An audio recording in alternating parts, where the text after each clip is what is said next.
It is finally time for me to give you guys my Dragon Ball Super episode 86 review, where we see the return of Android 17. And before we dive into this video, as I said before, I'm kind of changing up my format where I'm going to talk more so about the good, the bad, and some of the discussion points instead of just kind of reiterating the episode. So let's get started. So as far as the good things that I liked about this episode, for those of you who've seen it, one interesting thing that I felt was new is the fact that they can actually move Kami's lookout. And when I saw Dende literally removing the power pole that obviously connects, Korin's tower with the lookout, I was actually kind of surprised to see this because we never even really got a hint of any of this in the Dragon Ball series. But to see the fact that Dende could actually move the tower was cool. And I also like the fact that it would make sense because Goku can't sense 17's energy. So obviously you kind of need to find him using your eyes. So that was an interesting way of illustrating something new to Dragon Ball that doesn't really cause any plot holes. In addition to that, I also like the fact that this episode had a good mix of flashbacks. So Goku was talking about how he was wondering if 17 is still the evil guy that was trying to go after him like back in the Android arc, and Dende was talking about no, he's had a change of heart, he's a completely different guy. And I think that showing those scenes of 17 fighting against all of those Z fighters was a good mix in this episode. And even later on in the episode we also see some more additional flashbacks where 17 was saying, I don't think I could have beaten you back then. So this episode did a good job of mixing in flashbacks. And also, I think it did a very good crash course evaluation of illustrating what 17 has been doing this whole time. Because if you really think about it, the last time we saw 17 was back in the Buu saga when, he held up those two poachers in the anime to give their energy for, the whole Spirit Bomb to defeat Majin Buu. So if you really think about it, we didn't really know much about him. And unless you look at Kanzenshuu in some of the forums where Toriyama has said that 17 was, obviously a park ranger and he actually had 3 kids, they actually never really talked about this in the show. And I think it was good attention to detail to look up Toriyama's, old interviews and what he had for the conception of 17 to actually be accurate with the details, and saying he has 3 kids, 2 of them are adopted, and he also has a wife. So that was a good attention to detail the episode did. And honestly, if there were 2 other things I'd talk about, one of them would be the fact that I like the fact that this episode had a very different feel to it. Because a lot of episodes obviously are focused on fighting, a lot of them are focused on character interactions. This episode kind of focused on a theme, where it was just focused around all of the animals that 17 was trying to protect, and seeing all of the scenery in it had a very interesting twist to the episode. I also like the fact that as you see 17 is talking to Goku, the episode completely transitions where it's daytime at the beginning, it's evening at a certain part where you see like it has like an orangish background, and then at the very end it's nighttime. So it's clearly showing you that hours are passing between 17 and Goku. And to me, I kind of found it weird that, it would take that much time to kind of get reacquainted and really get to know each other. But I don't know, there was a good scenery change. And what I like the most about this episode is that it added a lot of personality towards Android 17. So 2 things here. 17 wasn't motivated to go into this whole tournament of power, and in addition to this, Goku is trying to bribe 17 with money. And by 17 refusing to enter this tournament of power, I think that was interesting because it shows you that he's a stalwart and he kind of has his own will, and he's not willing to just listen to what other people do. And I do have kind of a problem with this, which I'll talk to you guys about later. But I did like the fact that Goku was originally trying to bribe 17 with money to add a humorous element to the episode, because if you really think about it, in this tournament of power, in this intergalactic universal tournament, do you really think they're going to be using Zenny as currency to motivate people? So I felt that it was kind of a nice try by Goku to motivate 17 in that fashion, and 17 didn't buy it. So that right there added a lot of character to 17. Now, as for the bad things about this episode, I can't overlook the fact that Goku did not acknowledge Oob, whereas, as I checked before, in episode 30 of Dragon Ball Super, Goku directly mentions Oob, and he talks about the fact that he went to Enma Diao, or King Yema, and specifically requested that he be reincarnated.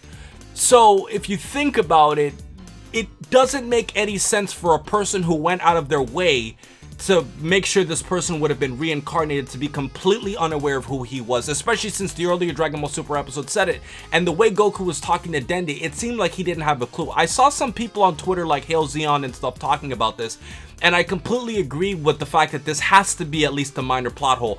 That detail is completely different if you consider that Goku was the one who initiated Oob's existence. So to me, it doesn't make any sense how he wouldn't have been aware of who he was. There's no way you could forget a detail like that. Also, another criticism I had was the fact that I felt the animation felt sloppy at points in this episode when they were fighting against the poachers who had this extremely well-equipped technology. I think it looked better at those instances, but when the fight between 17 and Goku started, the fight seemed extremely repetitive and the body movements seemed off. Not to mention, if you look at 17's height in comparison to Goku, there were several points of this episode where I felt that the animation was definitely off model, as Hail Zeon and a lot of other Dragon Ball YouTubers often mention. Sometimes Dragon Ball scaling with, obviously the sizes are off model in many cases, and I felt this episode showed it at several points. It wasn't, I guess you can say, prevalent throughout the episode, but it was definitely there. And as I said before, I do like the fact that they wanted to make 17 kind of have his own personality, and I do admire that. But at the same time, him having his own personality seems kind of against his own character. By 17 not wanting to join this tournament of power, he's literally accepting that him, his family, and his job are all going to be completely nullified. And if you think about it, 17 said earlier in the episode that he wanted to, kind of come back in life, after the Dragon Balls had already given him a second chance, and he got that job after he was resurrected with the Dragon Balls. And if you think about it, with 18, with his family, and with his adopted kids, all of that stuff is literally going to be at risk if he doesn't fight. So to me, although it shows personality on 17's part, it seems kind of against his character, considering how much he showed, or at least seems to care about his family. And to just say, well, if we're all going to be blown up anyways, what can I do about it? So it's like, well, yeah, so then what's the whole point of you even having this job if you're going to be blown up regardless, That's kind of how I had a problem with that personality trait, even though it was original. And for my discussion points for you guys today, I have some things here I want you guys to shoot me back with in the comments. First of all, do you think Android 17 is too overpowered? In my opinion, I think the answer is yes. To me, and I might do a separate video about this, but 17 seems too strong for a guy who could have been training by himself. Now, then they said if 17 was a bad guy, he would have been a problem, but considering he was fighting a Super Saiyan Blue, you gotta think about how many transformations Goku's gotten. You gotta think about how much training Goku has done with stronger people. And you have to say to yourself, unless 17 and 18 are literally just prodigies that can learn and get stronger at an insane rate similar to how Frieza can get stronger, I can't see how 17 could get that much stronger by himself. But anyways, we don't know. Maybe there's some stuff that are unexplained, but to me, I felt he was a bit too overpowered. And I want to get your thoughts in the comment section below on that.